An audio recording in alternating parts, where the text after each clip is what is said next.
Welcome to NRG Stadium in Houston, Texas, and to Super Bowl 51. Dan Quinn has been to 3 Super Bowls in the last 4 years. This is his first as the head coach. I really take pride in telling everybody I gave him his first job in the league. He was at Hofstra.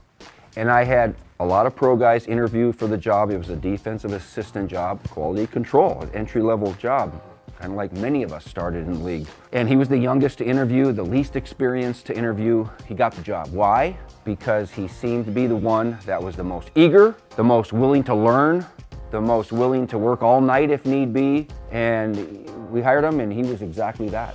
And he created a culture over there now in Atlanta. He calls it taking this thing from a neighborhood to a brotherhood. Brotherhood is real. We're tight as we've been all year, man. They respect each other. They play hard. He's got a good thing going. I'm really proud of Dan Quinn. The moment will feel very, very big at the start. But in the end, it's a football game. Then I think Dan and his staff have done a great job getting the team ready to go. I talked to Dan before the game. I gave him a hug. I said, good luck. He goes, Coach, I like our chances. And he said that to me with some confidence. And I didn't know if he was coming from, just coach talk like, we're going to get these guys. You know what I mean? He said, I like our chances. And I said, because of you. It's because of you. Give him another hug. And that was it.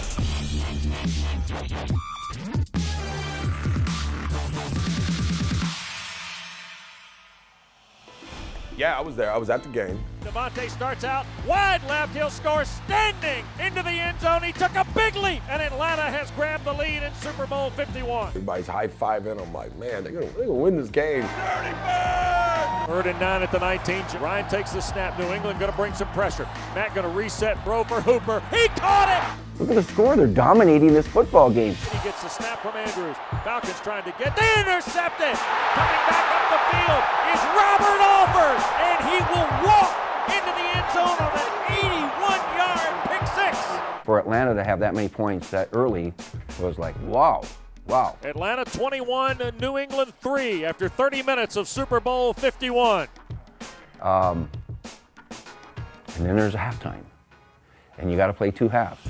Atlanta will get the ball to start the second half, and the Falcons look like they're ready to ride. Now, I don't think Dan Quinn ever addressed his team and said, hey, awesome job, guys. We're in a good spot here. Let's just finish this game out and go home a winner. Attack time. It's attack time. I'm sure he wanted to keep the pedal to the metal. I'm sure he was saying we need more points. Ryan gonna throw. Here's Coleman at the 5. He'll beat Ninkovich to the end zone. Touchdown Atlanta. We need another stop. We need another takeaway because he's built that way. Let's go attack, all right? Let's go attack. Bring the juice now. Bring the juice. But sometimes you don't have control of what's going to go on in the second half. Me, I think what happened in that game, just by watching and knowing Dan, and we all know the Patriots, how great they are, I think that young defense for Atlanta simply got worn out. First touchdown of the game for New England. That was the worst drive defensively of the game. Atlanta just did not tackle well, and it cost them. They were playing a lot of snaps. Some of them were playing special teams. They didn't have a lot of backups. A lot of cases, they were the backups having to start. Tackling. You know it's going to come down to tackling, right? Keep tackling. Tackling, that's going to be the name of this game, okay? And they were young, and Tom Brady finally figured them out a little bit. Tom finally cracked the code of a really good Falcon defense. And he's making these throws that are pinpoint perfect, and he's checking plays that are getting him out of trouble, and he's doing all the right things. Throws it for Amendola. Touchdown Patriots! And New England now will go for 2. And you started to get that feeling that, uh-oh, here they come. High snap, they went right to White. Direct snap, and he scored. And now all of a sudden the Patriot faithful here in Houston feel like they got a chance. Down 8 with under 6 to go. All right, let's go relax. We got plenty of ball in play. Everybody relax. All right, let's go attack again next play. This Falcon offense, which has been the strength of this team all year, is going to have to try to finish New England off. I think you got to pull out everything you know about motivation. Let's go attack, Matt. Let's go attack, brother. Go do what we do. Second half of a Super Bowl is not time to start lecturing people.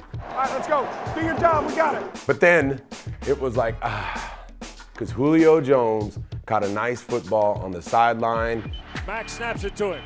New England trying to get there. Matt up in the pocket. Now going to cut it loose, looking for Julio. What a catch! He made it catch. Unbelievable. Unbelievable grab. On the 23-yard line, a great throw, an unbelievable catch.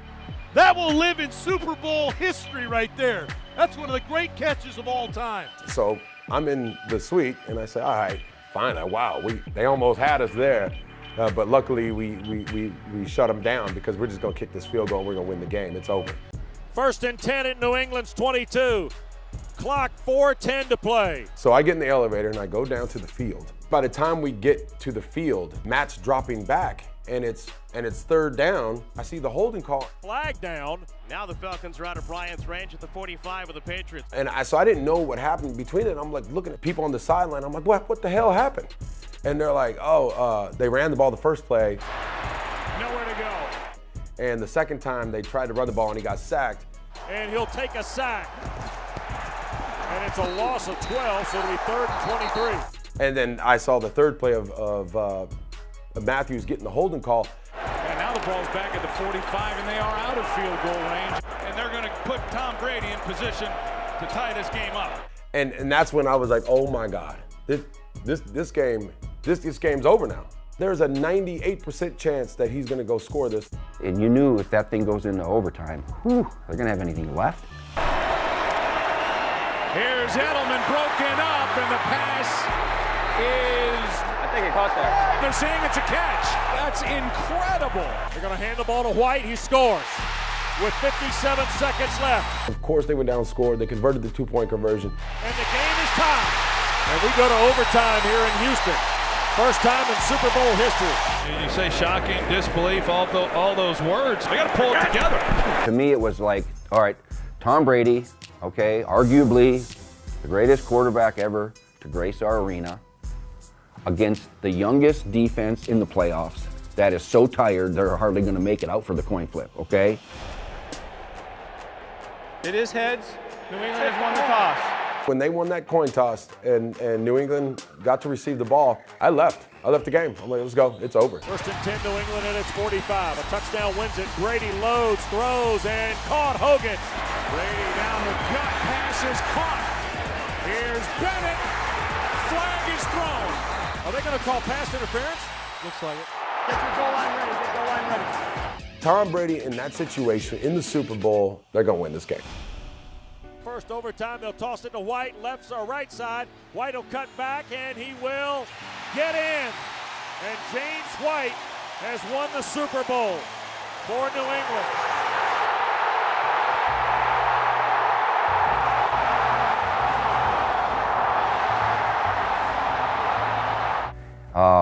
And they just couldn't find the right answers. They couldn't make that play at that opportune time. And it was just one of those things. That's why it took them a long time for that team and that city and that organization to just get over it, because they had it, and then let it slip away.